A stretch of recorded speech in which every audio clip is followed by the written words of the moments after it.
The floor is yours. Okay, thank you. Thank you so much, City of High Point Community Development Committee, for the opportunity to share with you. One, for some of you who may not know a lot about the Guilford County Continuum of Care, we want to introduce ourselves to you.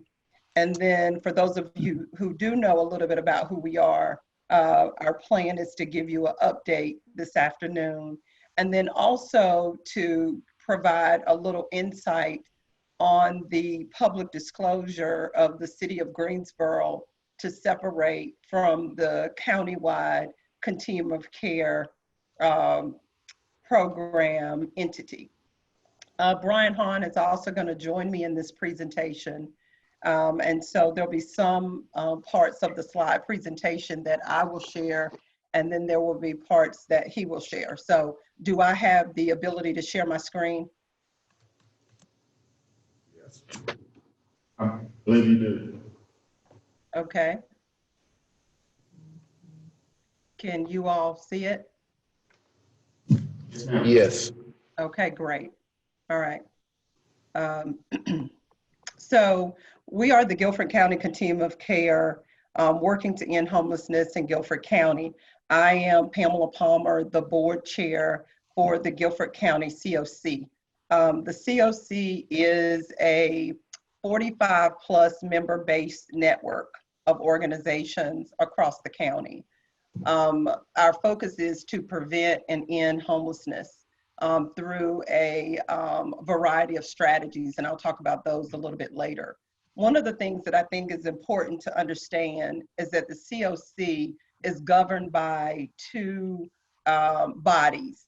One is called the COC membership, and the other is titled the Board of Directors.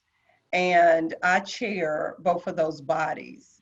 So for those of you who chair boards, that means I have 2 meetings a month on occasion to actually preside over the work of the COC. The COC is also guided by a written charter, which serves as kind of like a policies and procedures manual. And we also have to adhere to HUD guidelines or HUD written standards. We are not the only entity of this nature in the state of North Carolina. We are one out of 12 COCs. The way that we work is that we work across currently 5 strategies, one of which we are working on, which is our strategic plan. We've been working through the strategic planning process for right at a year now. We have a strategic planning committee that works and supports the COC in that regard. The other 4 areas that we do our strategic work for serving the homeless is we work with Partners Ending Homelessness, which is identified by HUD as the collaborative applicant or the administrative entity for the COC work. And that particular part of our work is evaluated each year. And each year, that collaborative applicant, in this case, Partners Ending Homelessness, is evaluated, and we decide as to whether or not that work will continue in that fashion. The other part of our work is coordinated entry. And this is a programmatic area that is also led by Partners Ending Homelessness.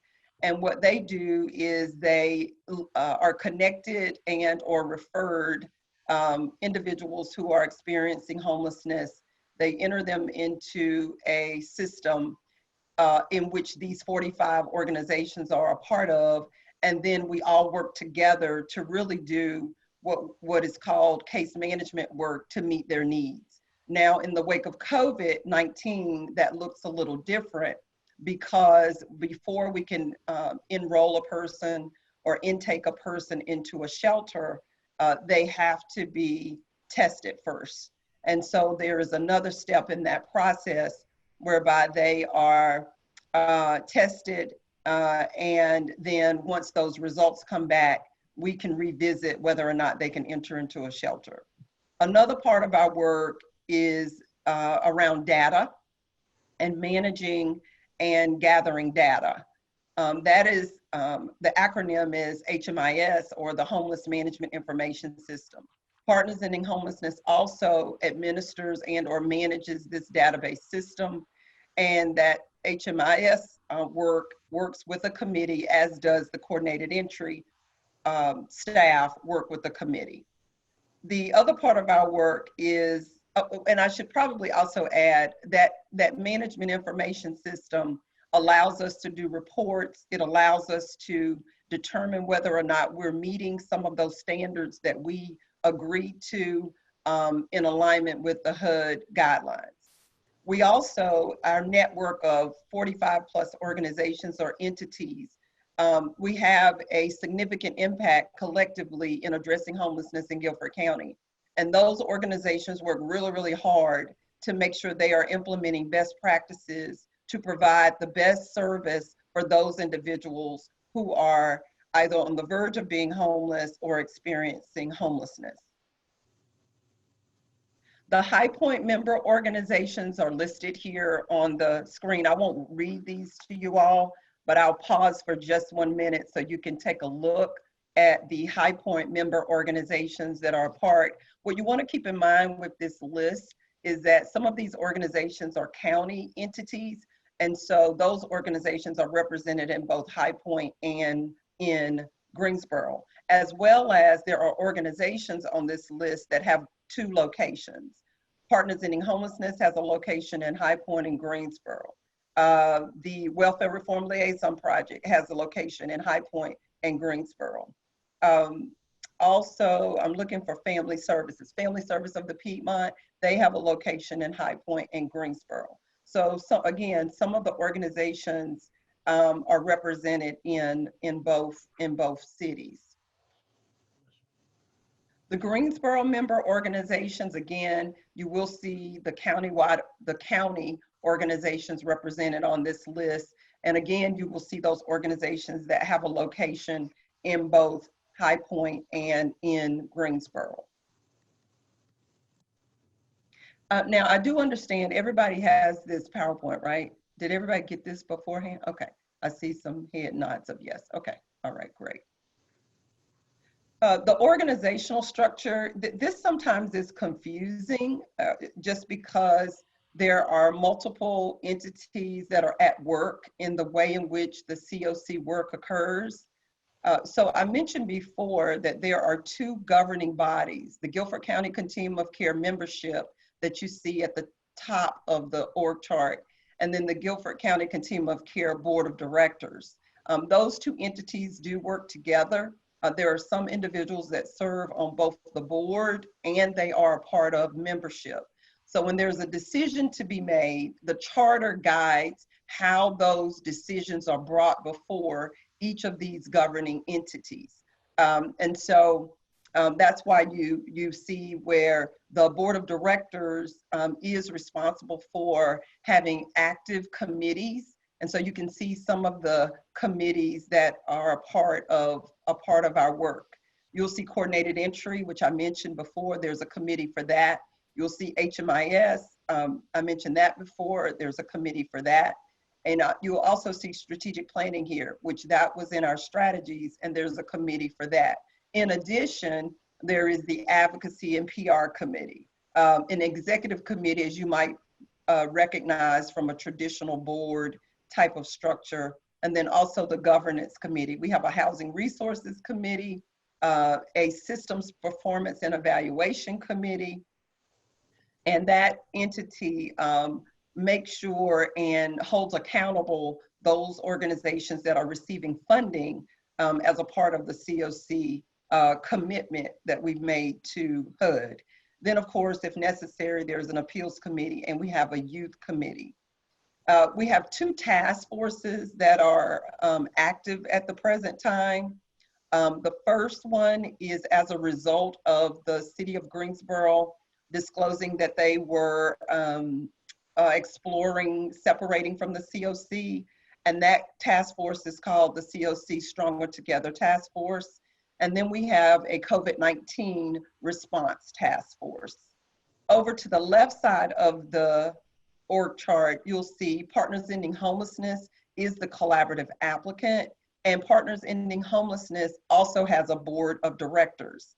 As the board chair of the COC, I work and inquire with the chair of the board of Partners Ending Homelessness as needed. And so you can imagine with the two task forces that we have been in collaboration and trying to work together as it relates to the issues that surround both of those task forces. Again, Partners Ending Homelessness is the collaborative applicant. They also are the HMIS lead, and they are also the coordinated entry lead. If it's appropriate, I can take questions about that information. Brian is going to talk to us about some of the data points. Dr. Palmer, Councilman Williams. Just got actually a couple of questions on the coordinated entry part. What are your testing resources so far as COVID-19? I'm going to defer that to Brian. I do know that Cone Health is involved in that. And also, as you know, County Public Health kind of leads the way in terms of what happens around health as it relates to our population. I don't know, Brian, if you want to talk about how that works with coordinated entry. Yeah, we were actually just talking about that with our coordinated entry team before this call. Really, COVID's been a game changer for us. You know, you have your theory and then your practice. And so when we were planning on implementing coordinated entry, we weren't thinking of COVID. But under the current system, because the Guilford County Public Health Department has partnered with the COC, all clients or folks seeking shelter are being screened in either quarantined or isolated for a period of time at a hotel until they get shelter placement. What that's enabled for our coordinated entry team is to be doing assessments with those clients in a centralized location, in this case, the hotel. Our original plans, and it still could move to this, would be to have multiple locations in both cities.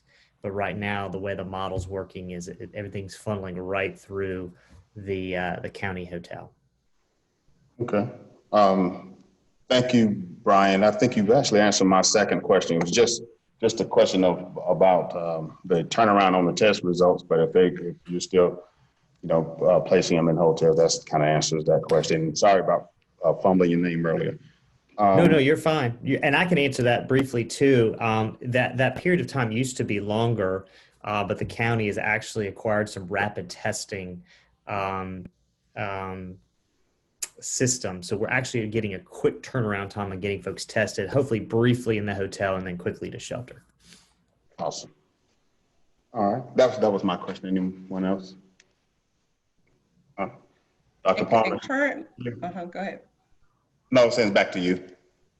Oh, okay. The other thing I was going to say too, and Brian, you can correct me if I'm wrong.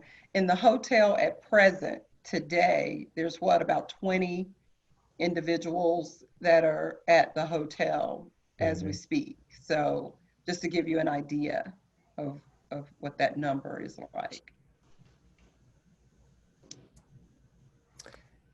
Okay. Dr. Palmer, before we go forward, can we jump back one slide real quick? I just want to go back to this structure because I think this is really important.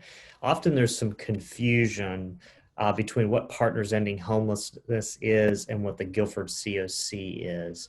Let me try to be as clear as I can. I think Dr. Palmer has done a great job of this. The COC is not a nonprofit.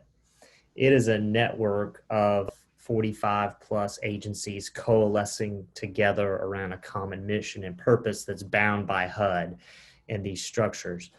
Partners Ending Homelessness is this administrative backbone, this support structure so that network can do their job.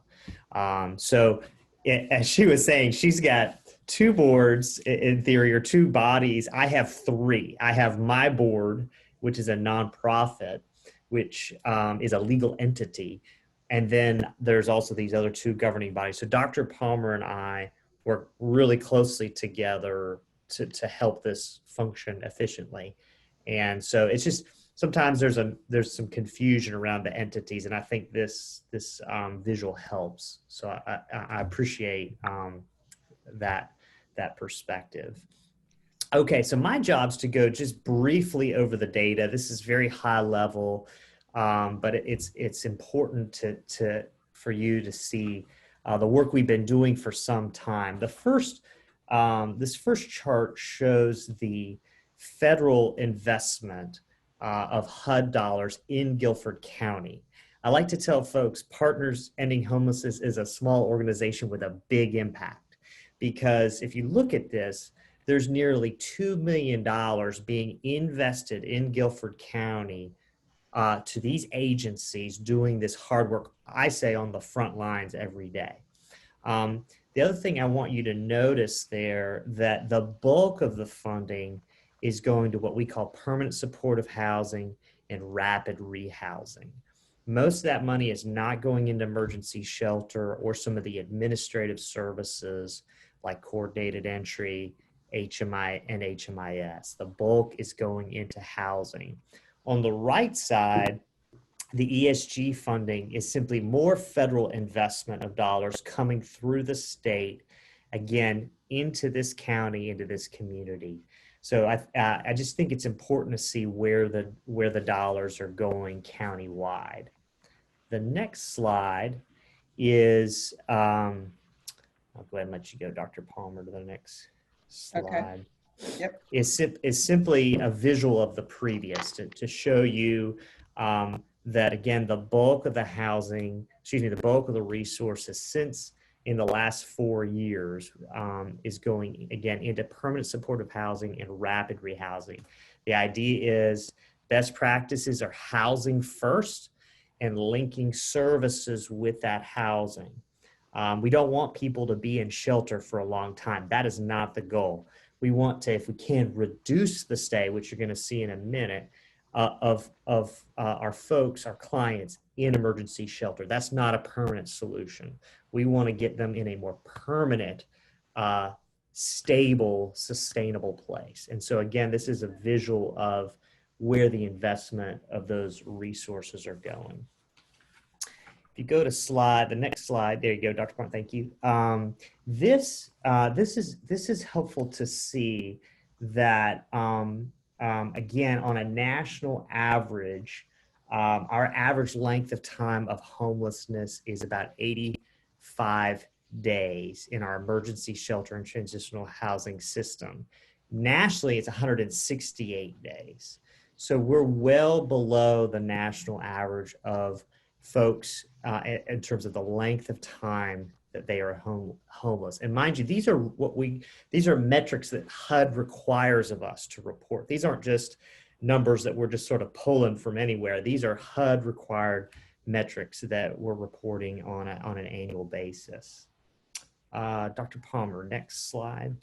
This here shows the return to homelessness. You can see we had a pretty significant decline since 2016. A lot of that was with a very concentrated focus on reducing our chronic and veterans client numbers in that span of time. We got it as low as 16% of folks that are actually returning back to homelessness. And it has been a slight uptick to 19%. But nonetheless, we've done a good job of really seeing that reduction of our folks moving back into homelessness over the past 4 years. And then the last slide I have on page 11 here. The graph on your left shows the percentage of individuals who have exited the program and left with increased income. And you can see that's 41%. That's a really strong number to see. Folks are not only exiting our programs, but they're doing so with more resources, whether it be money in their pocket or connected to some sort of services support to help them be sustainable.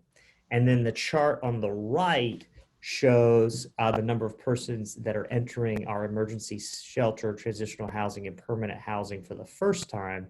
And that number has been decreasing over the last, especially the last 2 years. We've seen a reduction in those numbers. The last thing I want to point out, this might be a little confusing, but the numbers here just below these two charts are a reference back actually to the slide 9. And if we can just go back to slide 9 real quick, Dr. Palmer, I just want to show that the number of persons entering the transitional housing and emergency shelter system for the first time in our community has been a reduction of nearly 18% over the past 4 years, whereas nationally it's about 3%. So that's actually what those metrics are referencing. So overall, I think what we're trying to say here in these numbers is that we're investing our dollars in housing. We're seeing the number of folks moving into the shelter decreasing. We're seeing folks that are moving out of shelter with more resources, and we're actually performing pretty well nationally when you look at the national metrics.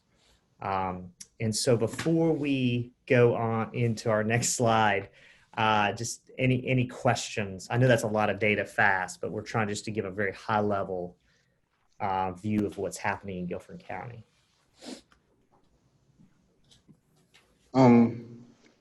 This is Councilman Williams again. And this is mainly because I don't know why it kind of struck me, but I don't know if you could even answer this question at this current time, but is there any way to tell how many of these individuals are like veterans? Yeah, there is. I don't have that right in front of me, but we do track veteran data. Yes. Okay. And I think it would be, Madam Clerk, this might be a good thing to share with Councilman Jones and the program they have. It might be an asset to this. All right. That's all I have for questions. Anybody else? All right. That's back to you, Brian. Okay. All right, Dr. Palmer. Yeah. I'll let you start us there with the impact. Okay. Yeah. So the last thing we wanted to talk about today was to give you an update on the impact of the city of Greensboro separating from the Guilford County COC. And let me just begin by saying that it is not the desire of the COC to have Greensboro separate. We very much would like for the city of Greensboro to continue to be a part of the COC. But the impact of that separation, we've highlighted here kind of 5 ways that would bring some challenges and also make the work of the COC a little bit, and in some cases, significantly more difficult. The first is that the impact would, it would impact the ability to utilize available housing and supportive services outside of Greensboro. So it would make it difficult for those partner organizations, those member organizations of the COC. It would make it more difficult for them to house individuals and families, because we know that individuals who are experiencing homelessness are moving across city lines. The other area of impact would be that specifically the Greensboro agencies would be forced to join the Greensboro COC if they wanted funding. And that would bring about a kind of a tone and atmosphere of non-collaboration, which is contrary to the purpose of the COC as defined by HUD. The other area of impact would be funding. The funding would become more fragmented, and it would be complex for agencies who specifically serve clients in both cities. Another area of impact is that most of the Greensboro COC agencies are not interested in separating from the countywide COC. They've demonstrated that in their vote to establish the Stronger Together Task Force. And they also demonstrated last year when the city of Greensboro was on the agenda and came up for a vote to be physical agent for one of the program areas. And the membership voted that down. And so Partners Ending Homelessness then became the entity that provided coordinated entry as well as noted HMIS and serve as the collaborative applicant. And then another area of impact is that the network and collaboration across the city lines would be negatively impacted in terms of sharing resources, sharing knowledge, information, expertise. The member organizations work collaboratively to serve individuals in which we're trying to meet their needs. And so it would make it more difficult for them to be able to do that. I only have one more slide after this, so I don't know if anyone has any questions about the impact of the separation.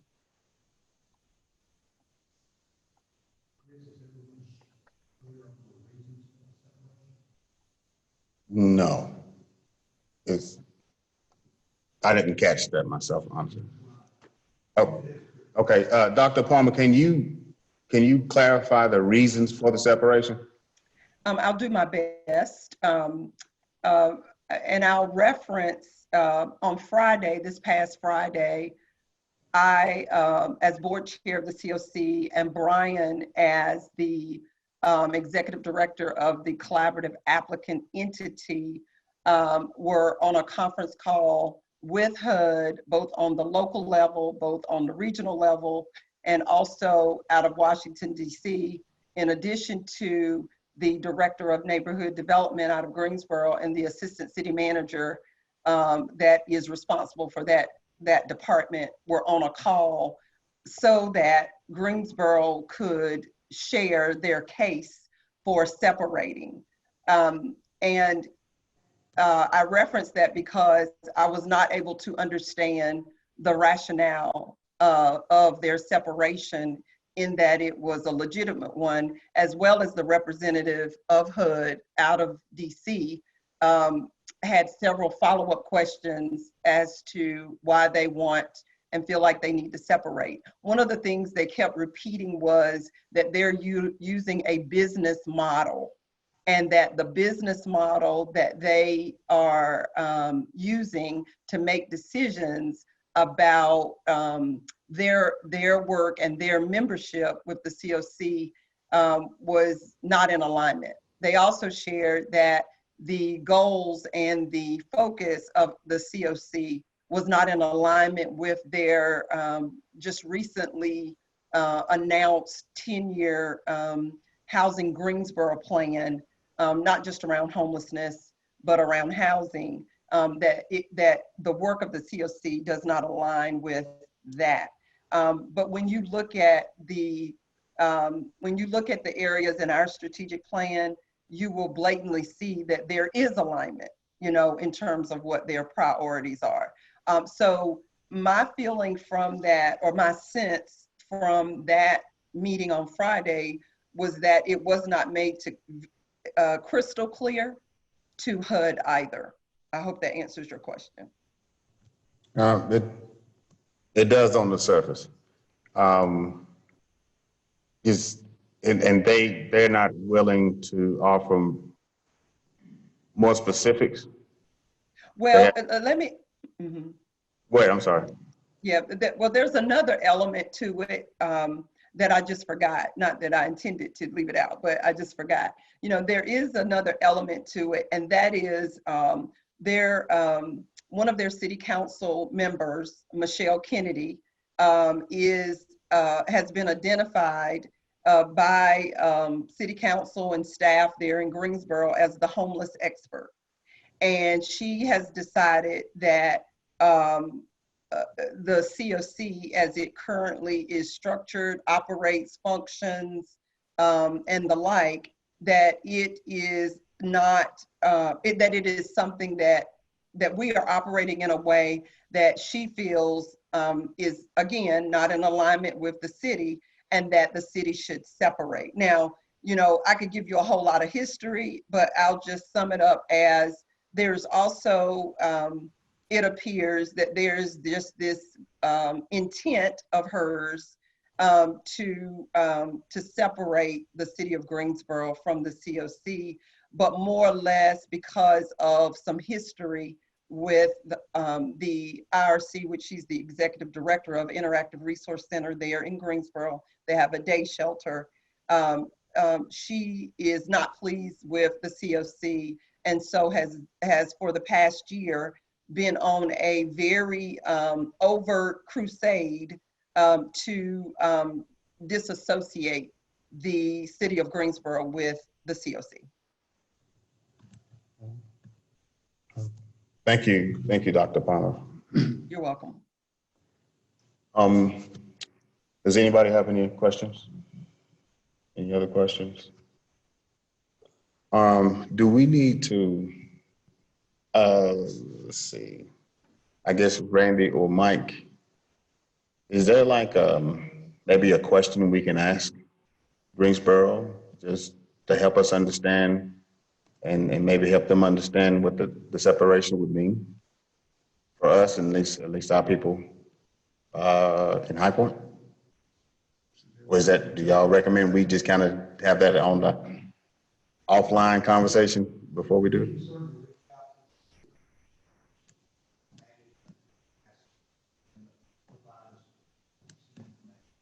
Okay, all right. All right, well, thank you again, Dr. Palmer, and Brian, if y'all don't have any other questions, I will, so just really appreciate you coming and sharing that information with us. I do have one more thing I would like to say, Brian. I don't know if you have anything else you'd like to say, but I want to go back to the org chart slide, if I could, and I want to focus on the committees. And the one thing I want to do at this point is I want to thank the City of High Point staff. When you look at the committees that are listed here, it is the City of High Point staff that's leading a lot of these committees. Some of the City of High Point staff are serving on multiple committees, and they are giving quite a bit of time to help us to become more knowledgeable about some aspects of this that we don't understand, in particular me. And so I just want to be, I would be remiss if I did not voice that, and to thank Nina and Michelle. I know you get in trouble when you start calling out people's names, but Alicia, I just want to let you all know that they are representing the City of High Point in a stellar fashion, as well as through this very difficult time that we are having and being challenged with the City of Greensboro. They have been champions. They are a part of why I'm talking to you today, I would imagine. And so I just could not end this presentation without just giving them and letting you know, first of all, letting them know how thankful I am as the chair of this work, how appreciative I am of all that they do and how helpful that they've been. And you all need to know that they are representing High Point well in Guilford County. That is awesome. Thank you. Thank you so much. I guess Mike, you can pass that word along. Wait a minute, they're online. Yeah. Okay, good. They're online. They heard it. Definitely want to give them their kudos. Thank you. Thank you again, Dr. Palmer. And Brian. Is he? Brian, you got your mic. It's muted on. Sorry, I'm back. Yep. Is there anything else to share? Say again, I'm sorry. Is there anything else you wanted to share, Brian? Yeah, I just wanted to say one more thing, and it's hard to follow Dr. Palmer there. That is a really strong affirmation of the staff. We're really thankful. The other thing I want to say is not only how they've been partners with us in this work, and even this morning, I was on a call with your city staff anticipating what could happen in the event some of these potential hotels could be closed and the impact. We had 4, if not 5 different homeless service providers on the call with city staff anticipating and trying to be proactive. More to come on that. But again, the spirit of collaboration, of sharing of information, of working hand in hand, we really appreciate. And so I just wanted to share that as well. Thank you. Thank you again. And thank you both. Yeah, thank you. I guess we will move forward with housing updates from Mike McNair.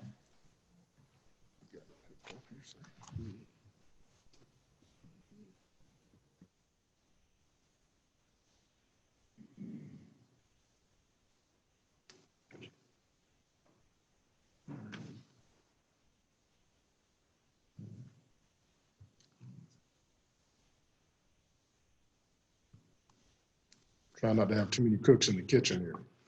Gotcha. That never works out. Yeah.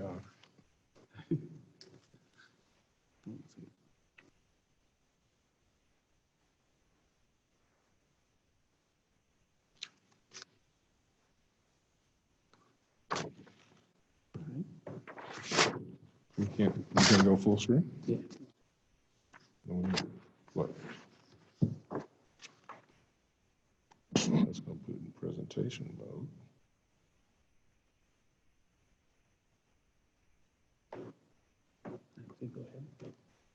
Do we need that? Good afternoon, gentlemen. I'm going to cover some housing updates for you. We have several projects that are underway, so I'm going to touch base on some single-family housing activity and some multifamily housing activity, just to bring you up to speed on those things. So we'll touch on Cedro. You've been hearing about it, and also Cable Street, and then I'll get into the 2 apartment complexes. Cedro, Brandon, can I get rid of this thing? My favorite just slide out the way. I use my home page. Anyhow, this is the site plan for the Cedro subdivision, and you see 3 house designs up there.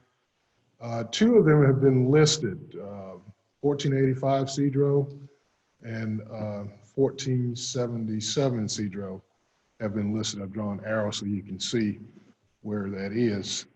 The 1485 is listed at 135, and the 1477 is listed at 140. If you Google 1485 Cedro, you'll see the listing. One of the things that's going on right now is, if you look at that site plan in the interior, that street is under construction. You can see there's been a lot of work done in there. My understanding is they're supposed to start paving this week, weather permitting. So this is Sharp Brothers that's doing the work. You saw their work on Johnson Street. Guys do good work. I can personally attest that there's less water standing at the bridge than there used to be. So they've done very good work out there. This is looking at it from 2 different sides. One is from Kingsway. This is Kingsway coming from the left, and Rolling Green? I forget the name of it. Coming in from the other side. Couple of more shots. You can see they've got all the curb and gutter in. They've done all the grading and stuff. It's ready to pave. So when that happens, we'll be in a position where actually the whole project is available. The whole site is available for development. Right now, we can only do 4 lots because of the development ordinance until that, picture of it, no, I don't. Until that water treatment facility, the bioretention cell, until that's done and the streets paved and everything, we can't go in the interior. So once that's done, then the whole 19 lots will be available to us. Any questions about that before I move on? Okay. Habitat is working on Cable Street. It started back up. They finally got enough people they can get together for COVID, due to COVID. This is one of the new designs that they'll be putting out there. You can see here, this is on Cable. They're doing site work, cutting down some trees, moving some dirt around. We've given them permission to store dirt on a couple of lots across the street, so that as they move the dirt down. But they're moving ahead with that. I got a question, Mike. Sir. I know this is just a draft drawing, but is that a fence on the side of the house? I'm sorry. Is that fence going? Sorry. There you go. In the drawing there, the drawing shows like a fence along the side of that. Is that part of it? That's just. I don't know. That's the image they sent us. Okay. So I can tell them there's an expectation since they put it in there. The white picket fence is. Well, not the white picket. I was just looking at the privacy type thing going along the side of the house. I don't know. I have to ask them. That may be something that they make available as an option. A lot of times people will do it at an extra cost, but I don't know if they intend to do that as part of the regular. I was curious. That's going to mean something to you, Randy, after we get done with the meeting. I'll explain later. You go right ahead, Mike. Thank you. Okay. But you can see in design, this is one of the designs that, you know, when we had the core city plan, that one of the things that came out of that was we wanted front porches. People could sit on the front porch and interact with the community like it did in the old days.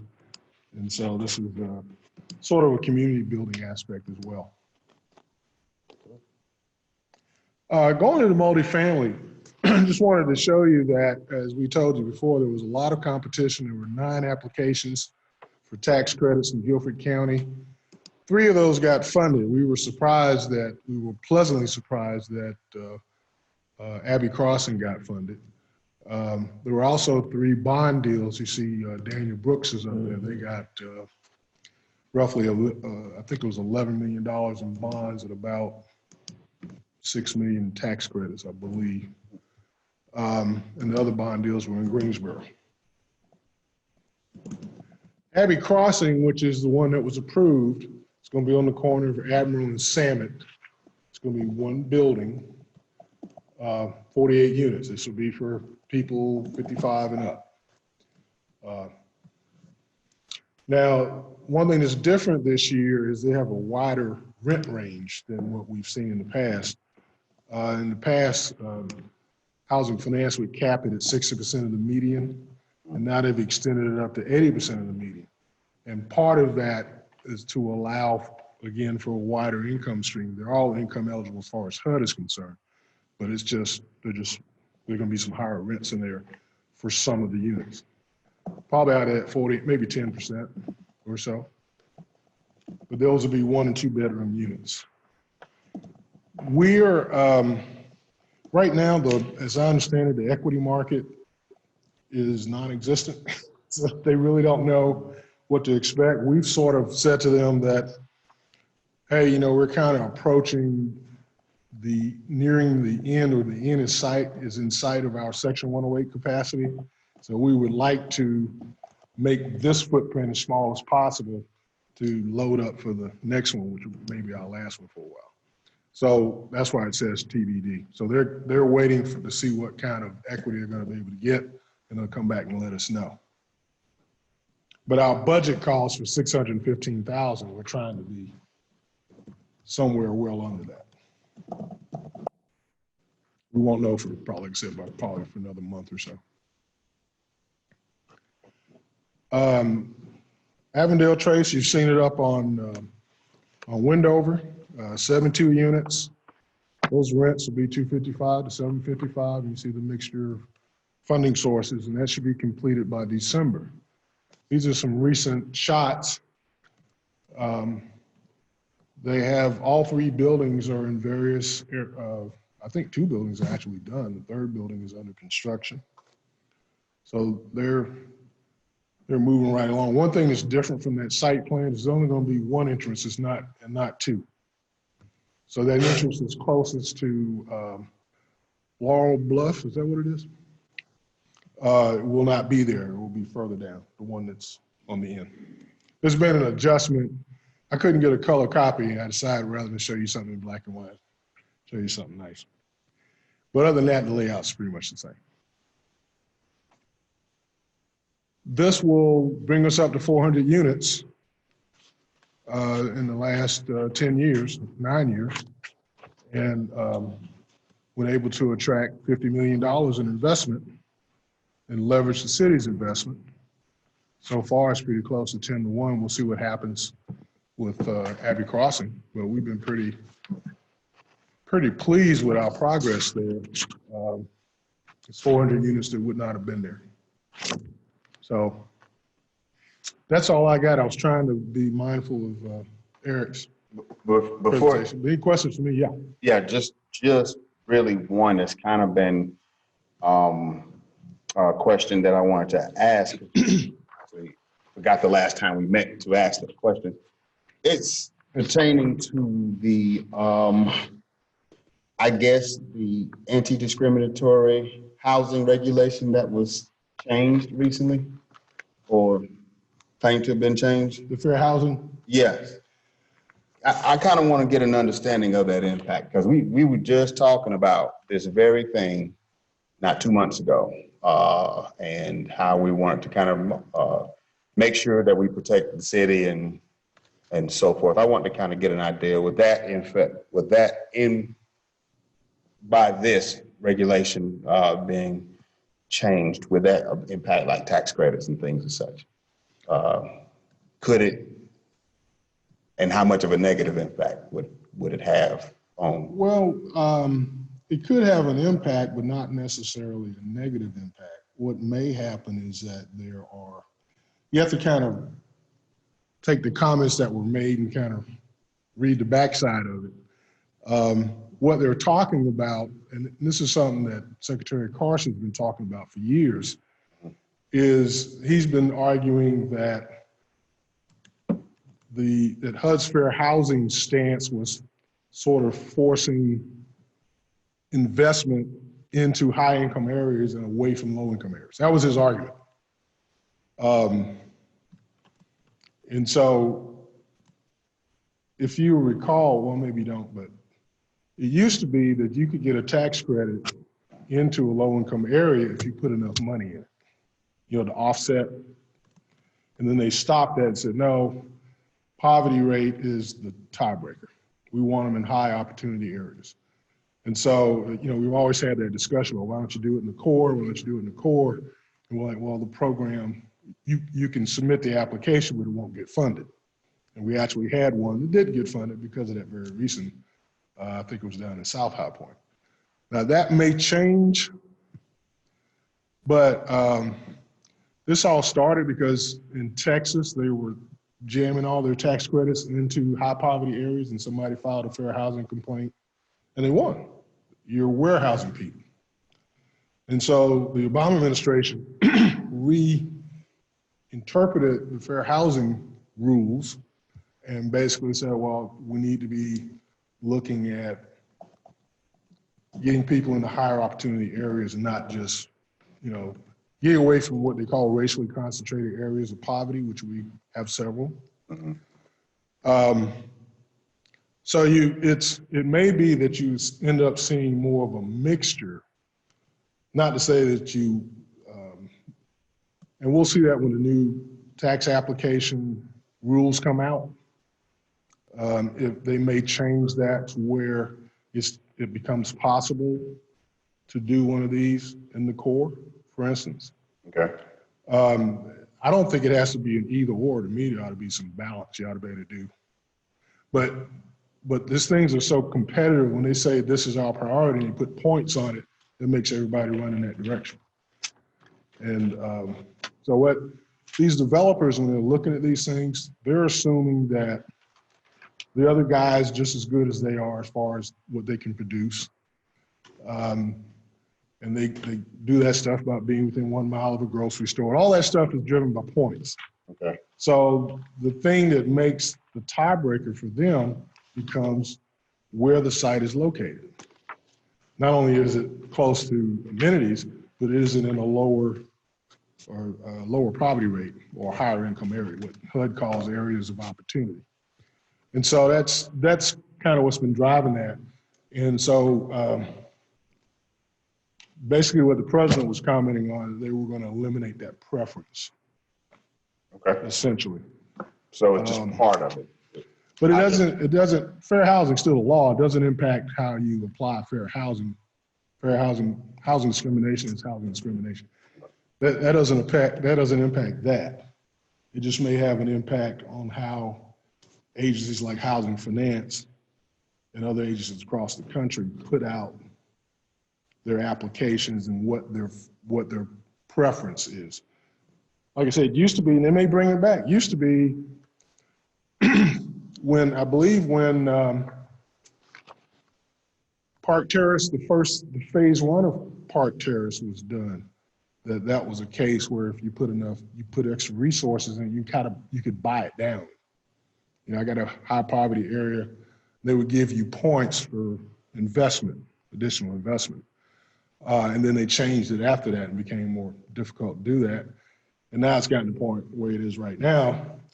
If you have, it's one of the reasons why the other site didn't get funded. The one on Hartley, It's all about poverty. You know, relative to, I don't know if you remember in a couple of meetings ago, we showed you a list of sites and showed you the poverty rates. That's what it's all based on. They're looking at the poverty rate. That's the trigger. All right, so there's an opportunity in this. At least it's what it appears to be, or maybe possible opportunity. That's not going to eliminate the program. Okay. No, I know. I wasn't expecting that. I was just wanting to kind of get a better understanding of what that meant for us locally. That's where I was with it. Yeah. You know, right now, the only way to get a tax credit in a high poverty area is with a bond, which is what we're seeing with Dana Brooks. Because you have to, they aren't doing that. They got two different types of tax credits. And with the 9% and the 4%, they're not doing that with the 4%. Thank you, Mike. Okay. Any questions for That's Mike? all I have. Anybody has any more questions? All right. Okay, thank you, Mike. Next up is the MWBE presentation with Eric.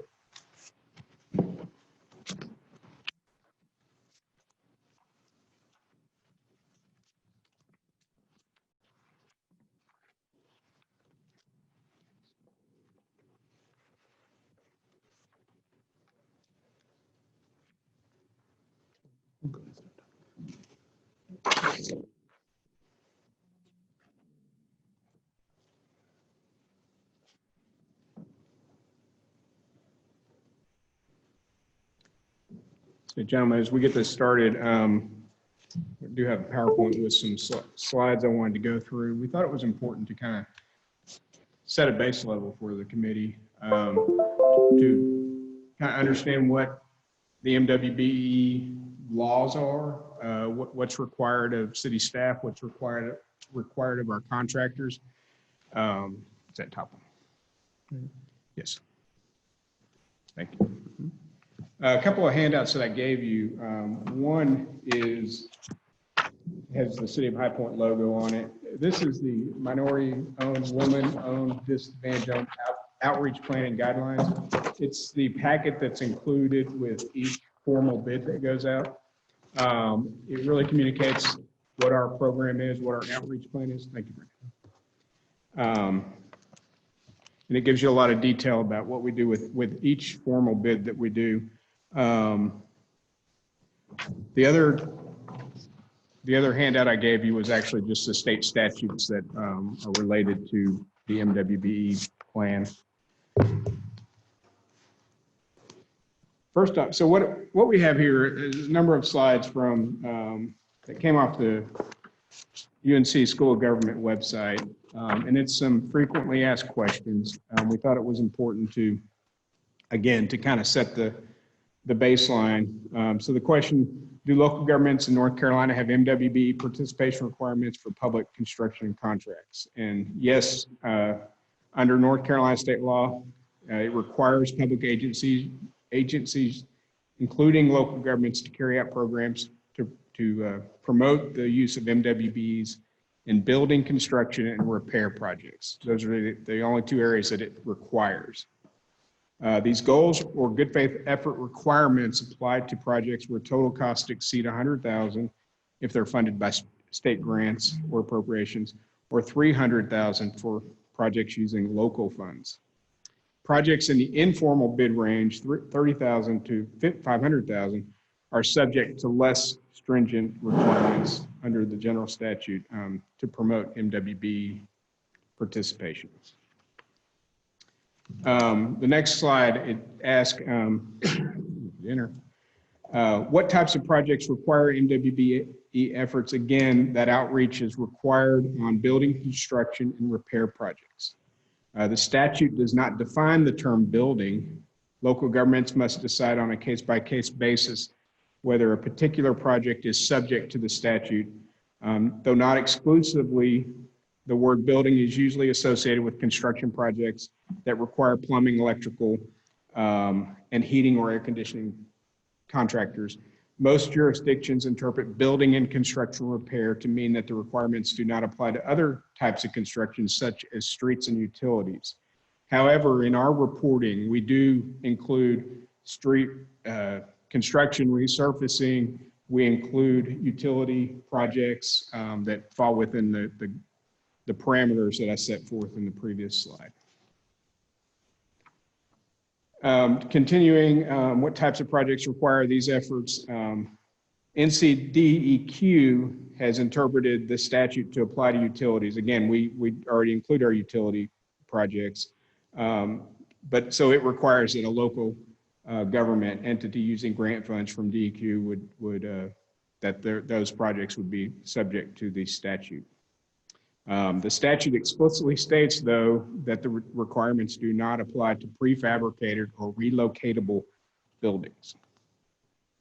Again, another thing that I just lifted this verbatim. I didn't want to leave anything out, so you all get the full flavor of what the school government had there. What are the qualifications to be considered an MWBE? A minority business is defined as a business that is at least 51% owned by one or more minority persons or socially or economically disadvantaged persons. These persons must control the management and daily operations of the business. A United States citizen or lawful permanent resident who is Black, Hispanic, Asian, American Indian, or female is considered a minority. Pardon me, do you mind changing the slide so we can match what you're doing? I'm sorry. And thank you for jumping in. I'm trying to read on one and do the other. Continuing, what's considered an MWBE, a socially or economically disadvantaged individual is defined by reference to a federal statute that's listed here. Socially disadvantaged individuals are those who have been subjected to racial or ethnic prejudice or cultural bias because of their identity as a member of a group without regard to their individual qualities. Economically disadvantaged individuals are those socially disadvantaged individuals whose ability to compete in the free enterprise system has been impaired due to diminished capital and credit opportunities as compared to others in the same business who are not socially disadvantaged. Continuing, the federal law provides methods for determining economically disadvantaged status based on the individual's assets and net worth.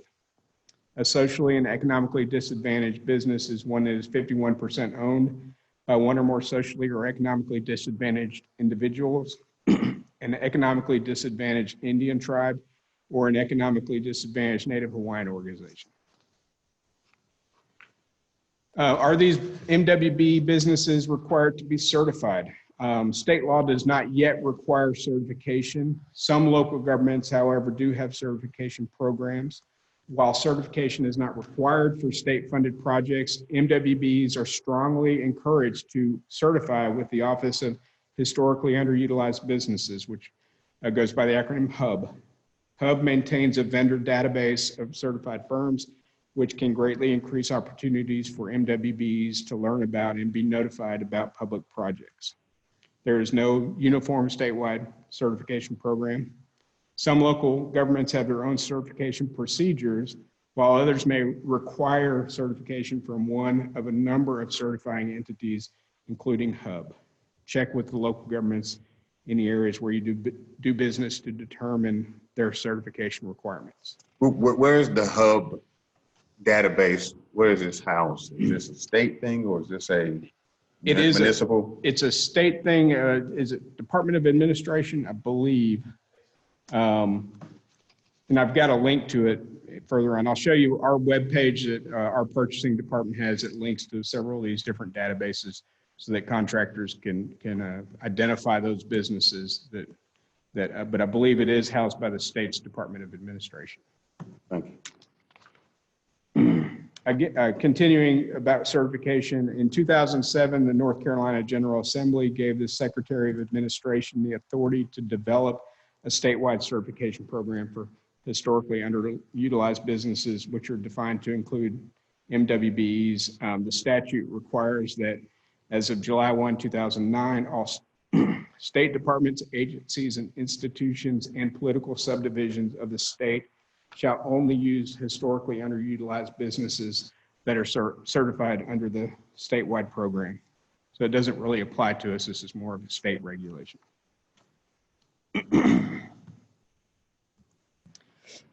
What is the advantage to a minority contractor of becoming certified? Certification demonstrates the contractor's eligibility for projects. Inclusion on a list of certified MWBEs increases opportunities to be used by general contractors or local governments. Certification does not guarantee contract awards, though, and minority contractors may not be considered in many jurisdictions, even if they are not certified. As of July 1, 2009, certification with the statewide certification program will be required for a minority contractor to be considered an MWBE for purposes of the MWBE requirements in the statutes. What are the MWBE related steps a local government must take before awarding a contract? Local governments are required to adopt a percentage goal for MWBE participation in covered contracts. City Council in the past has set a goal of 10%. They also must establish guidelines to ensure good faith efforts in recruiting and selecting MWBEs. These efforts include developing a minority business outreach plan, attending pre-bid conferences, and providing notices to minority businesses at least 10 days before a bid opening. Are MWBEs given preferences when awarding contracts? No. The public agency must award to the lowest responsive bidder without regard to race, religion, color, creed, national origin, sex, age, or handicapping condition.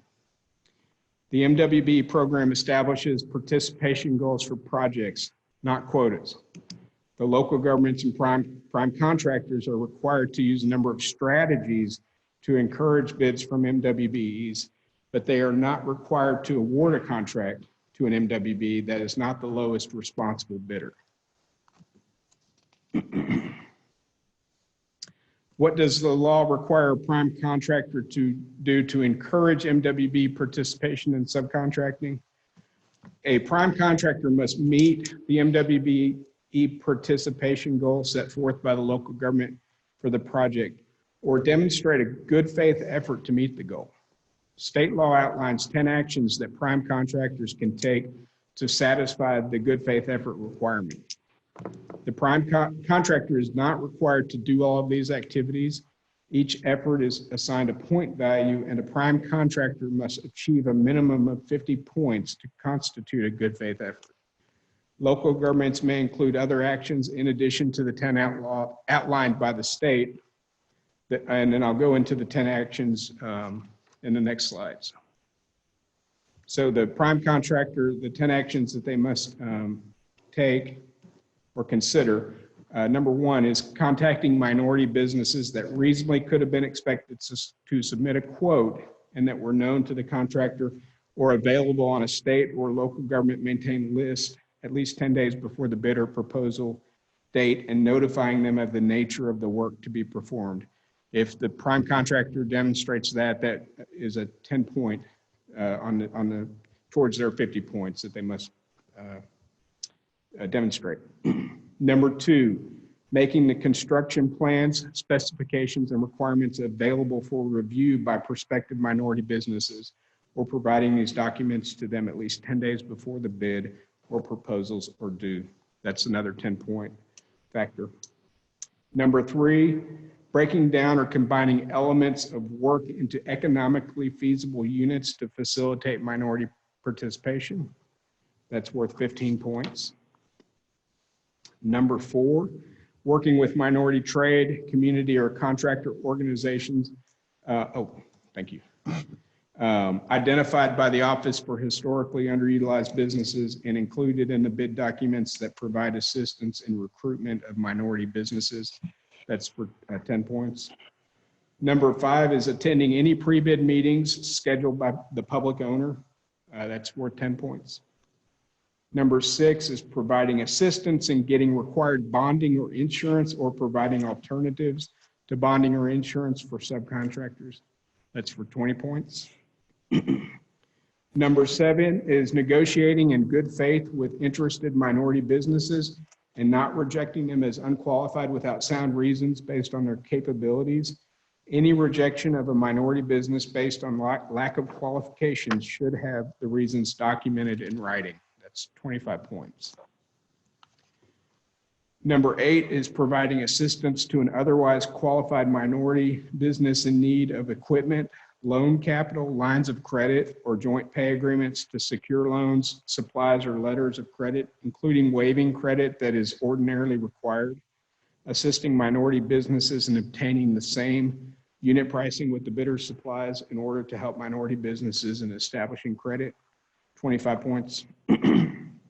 Number nine, negotiating joint ventures and partnerships, arrangements with minority businesses in order to increase opportunities for minority business participation on a public construction or repair project when possible.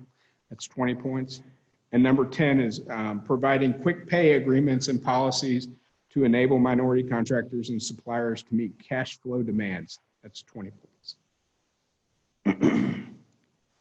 Next is what happens if a prime contractor does not meet the goal or satisfy the good faith effort requirements. If the prime contractor does not satisfy the goal for MWBE participation on a project and does not provide the required documentation to show that the prime contractor made the necessary good faith efforts to try to satisfy the goal, the public agency may reject the prime contractor's bid as non-responsive. Where can MWBEs find information about public contracting opportunities in North Carolina? The North Carolina Office of Historically Underutilized Businesses provides a variety of information for contractors regarding workshops and training, networking opportunities, bid opportunities, and other resources that will help MWBEs learn how to conduct business with the state. MWBEs can register with HUB to be listed in their vendor database. And again, here's their website, and it is at the Department of Administration. The website also includes additional resources to local areas. And then the UNC Chapel Hill Hub office offers online resources as well. Where can prime contractors find a list of available MWBEs? Again, they go back to the Hub office. They maintain that online searchable vendor database called VendorLink. Prime contractors can perform customized searches to locate MWBEs that may be available for work on projects. Some local governments also maintain vendor lists, including MWBE list, and I've listed a couple there. Raleigh maintains one, Winston-Salem does, as well as the NC Department of Transportation. So let's talk a little bit about what the high point process is. Again, our current goal that's been set out by the City Council in the past has been a goal for minority participation of public building construction is 10%. That document that I showed you at the beginning, the City of High Point MWBE plan is included with every bid document. MWBE requirements are explained in detail at each pre-bid meeting that our city staff holds. On the next slide, I've got a couple of pages that show this is an actual pre-bid agenda meeting. I can't think of what I'm trying to say, but it shows you that this is an actual project. This was a Willard Dairy Road and Kendall Road water main extension project. It lists out all the steps that are needed to submit a bid with the city, due dates and all that. On the next page of that, it shows there at the top, number 7, we list out the bidding requirements that the contractor must complete and return with the bid. Within the packet that I gave you, there are these listed affidavits that a contractor must submit. So with the bid, they must submit affidavit A and affidavit H, or they can submit affidavit B, which shows that that they, as the contractor, are doing 100% of the work and they're not subcontracting any of the work. And then within 72 hours, the low bidder must return 2 more affidavit or 1 more affidavit, but it could be affidavit C or D after they were notified that they're the low bidder. And then down at the bottom of each of these documents, we also list out the hub vendor search instructions, where to go to find and to identify potential vendors that could help in the subcontracting. Again, to go over the affidavits a little bit more, when submitting formal bids of over $300,000, the contractor must submit affidavits A or B and H stating their plan of action. These are the documents that our city staff in purchasing review to determine if they're a responsive bidder. Within 72 hours of being considered the low or awarded bidder, the contractor must submit affidavit C or D. And again, many construction projects are completed by the primary contractor self-performing on all aspects of the project and do not require any subcontractors.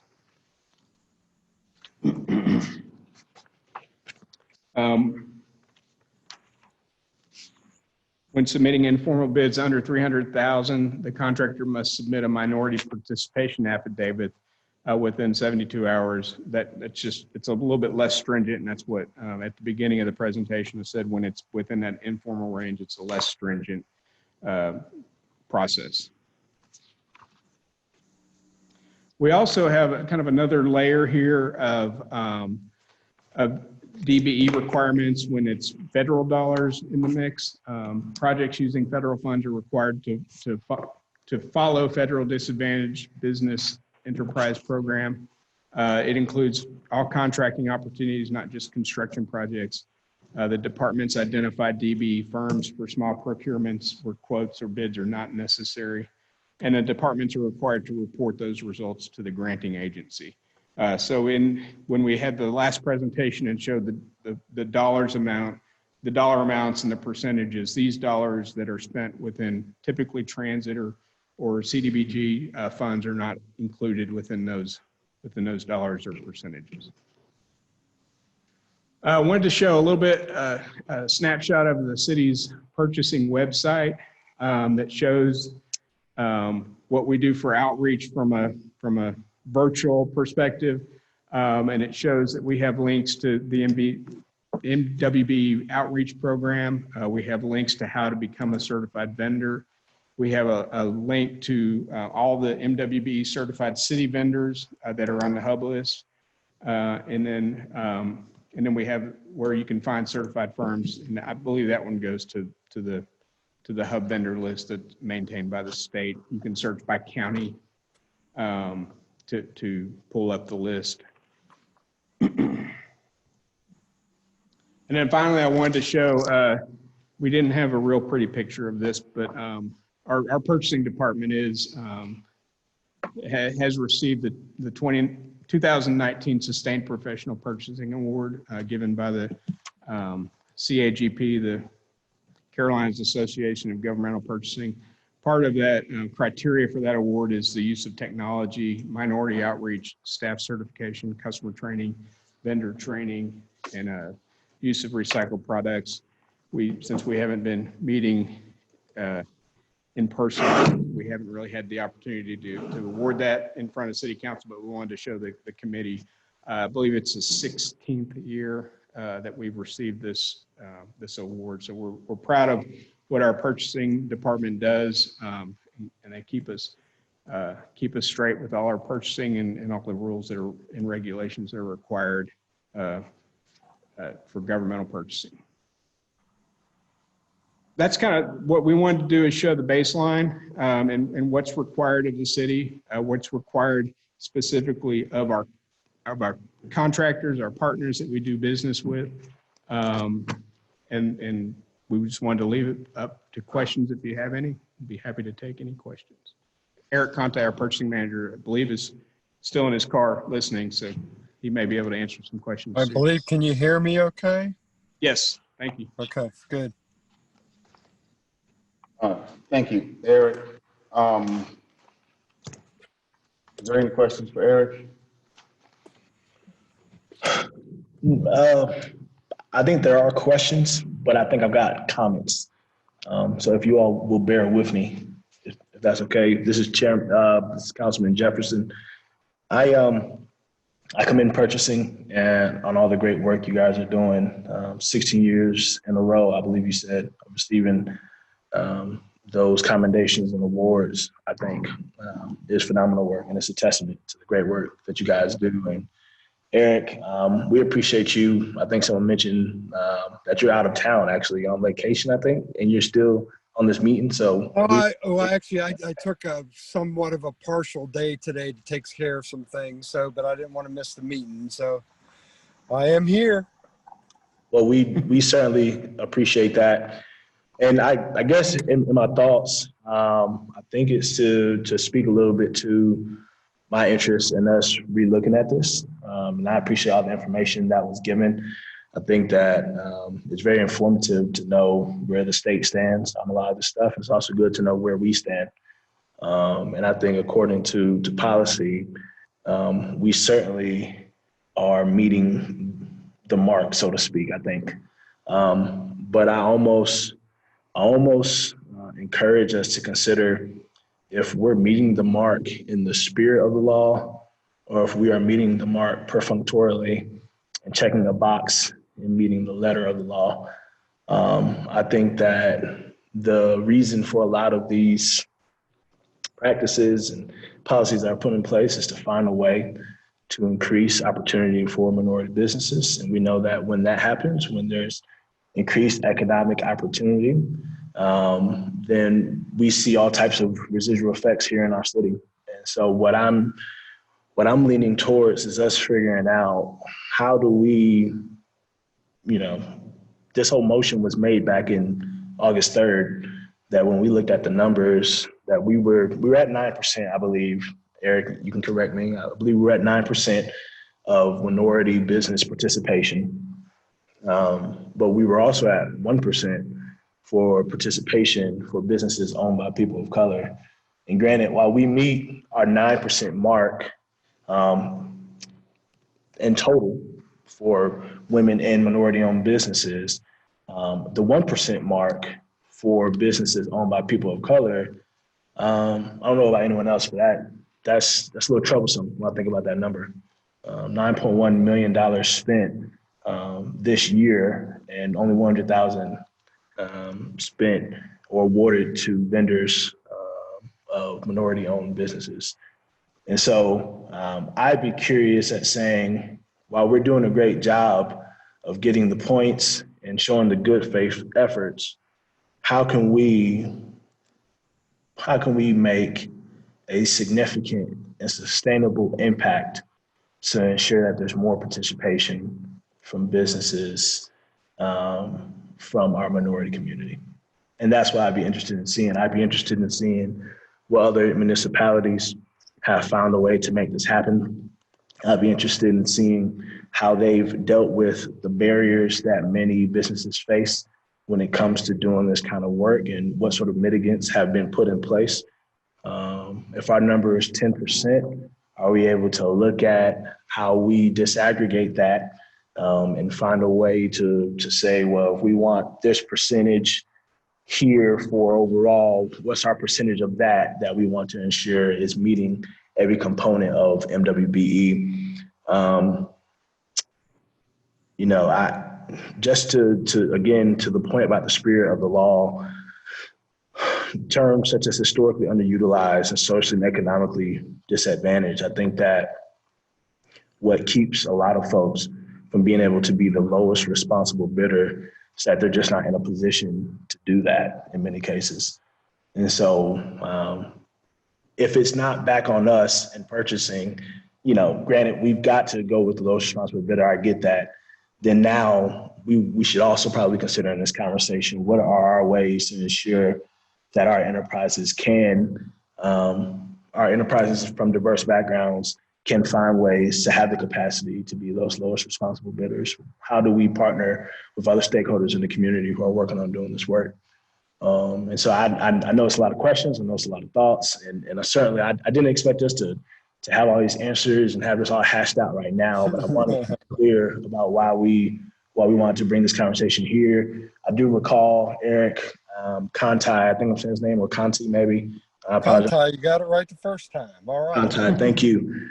I've caught Eric saying that we might have more success in this area if we considered expanding our MWBE personnel. He mentioned how some of our sister cities and counterparts in this Piedmont Triad region, how they have MWBE staff and coordinators, and that if they're having more success, they've got more folks devoted to that. And it's clear that we have a great department, but where there's room to grow, I think it's fair to explore those rooms. I think it's that's absolutely correct. I mean, there's always room for improvement, and we've made a lot of good efforts these last couple of years just to increase. Rachel Kaplan, our contracts administrator, she has been compiling some information of some comparable cities and entities to our side. I'm hoping to have something. She had that partially done today, but we didn't have the information we really wanted for this presentation. So we're working on some additional numbers just so we can get some comparisons to our entities around us. But yeah, we've been able to make, and I believe the city is moving towards the employment of a new MWBE coordinator from what I understand, which is obviously going to be helpful since we don't have that designated person now. And I was going to suggest that maybe our next steps are, I knew that work was in progress. Maybe one of the next steps is to bring that information to the committee, how we compare to other cities and determining what resources that they are putting towards that and make a determination if that's the council's will to put more resources towards that. But I think we need to know the information first. We need to know how we compare with what we are doing, and then see what our other cities that are our size or similar size within the state and how they're performing. I think that's the other thing I wanted to point out. And you referenced the 1%, and that was from the January to July of this current year. And then the next slide within that also referenced that didn't include really what our two biggest projects were in the last couple of years, the stadium project and the police department project that's ongoing. And so those numbers were kind of an interim report, if you would, because normally we track those on a calendar year basis. And that we wanted to give you a snapshot for the first 6 months of the year.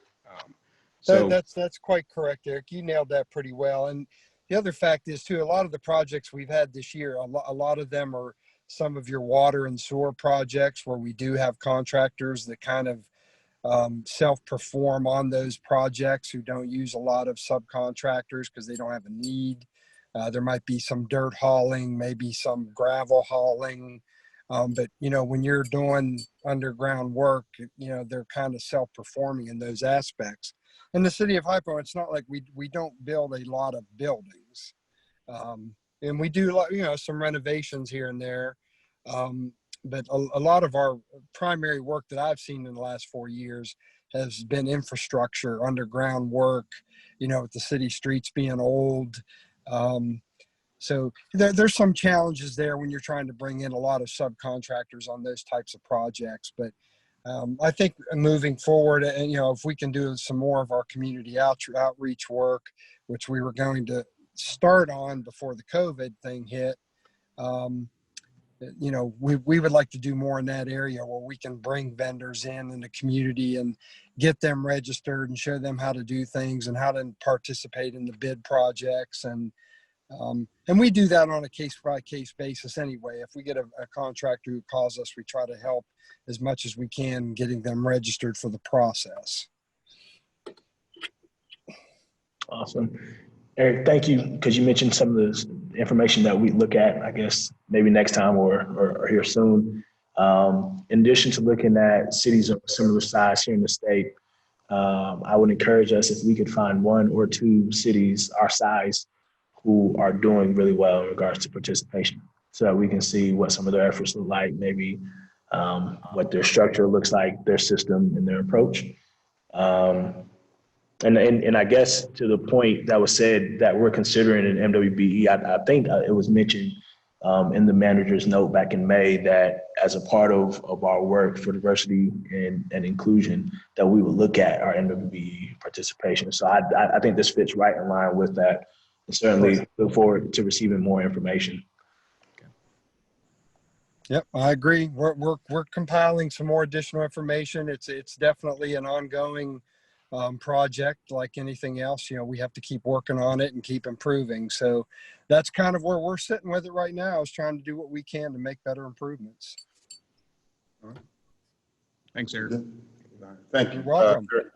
So I guess if we would just go ahead and work to have that compiled, I guess, for the committee meeting next month. Sounds good. Well, that's what we'll shoot for. So I want to make sure we're still good to have it. Market's weird this year. I know that it shouldn't impede on us, right? Yeah. Well, remote. I'll be glad to go in on that one, so if I have to. But I think that'll be a good touch point for next time. All right. Is there any other questions for staff on this issue? All right. If not, that was the last thing I had on the agenda list. So I guess I'll entertain a motion to adjourn. So moved. Second. All right. That was